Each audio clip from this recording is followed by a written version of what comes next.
Army scientists have successfully teleported a fully equipped squad from a Massachusetts research and development facility to a training area in Germany, the Natick Soldier Systems Center, NSSC, announced today.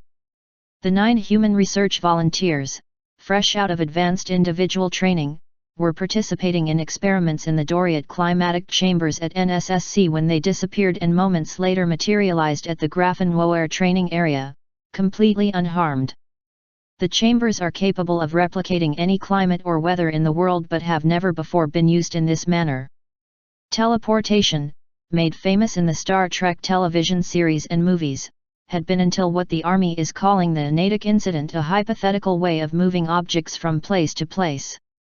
American writer Charles Fort is reported to have coined the word in 1931. Officials at Natick were elated by the event, which promises to one day revolutionize the way that American troops and equipment are transported around the globe. It also could ultimately make overseas bases obsolete as forces are instead moved from U.S. soil to remote trouble spots in the blink of an eye. "No one is more impressed by this than I am," said Benjamin Storm, who manages the 61-year-old climatic chambers at Natick. "One moment, I was chatting with the young soldiers, and the next, they all vanished into thin air." The soldiers were dressed in combat gear for the revolutionary experiment and being monitored by Storm and his colleagues when they were sent from one continent to the other. Still photographs of the event were captured in the chambers and have been released by the Army. After thorough medical examinations at an Army hospital, they were flown back to the U.S. and returned to duty at Natick. "It's one thing to see Captain Kirk or Mr. Spock do it at the movies, but it's another to have it happen to you in real life," said PVT.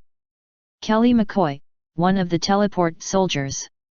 "I felt a little tingling and the next thing you know, I'm in Bavaria. I always wanted to visit Europe, but I figured that I'd go by plane." Storm and other Natick researchers are now poring over mountains of data from the development in hopes of replicating it. Meanwhile, the Army quickly established a teleportation study task force, which will be based at Natick. Leading scientists from private industry and academia worldwide are converging on the chambers to lend whatever assistance they can. According to Storm, a device not unlike the flux capacitor seen in the Back to the Future movie series was employed during the experiment. This led to immediate speculation that the Army was also working on time travel, but time travel requirements of generating 1.21 gigawatts is no trivial feat. "We're only concerned with place, not time," said Storm, a twinkle in his eye. "This development could change the entire course of human history." The task force expects to report its initial findings by April 1, 2017.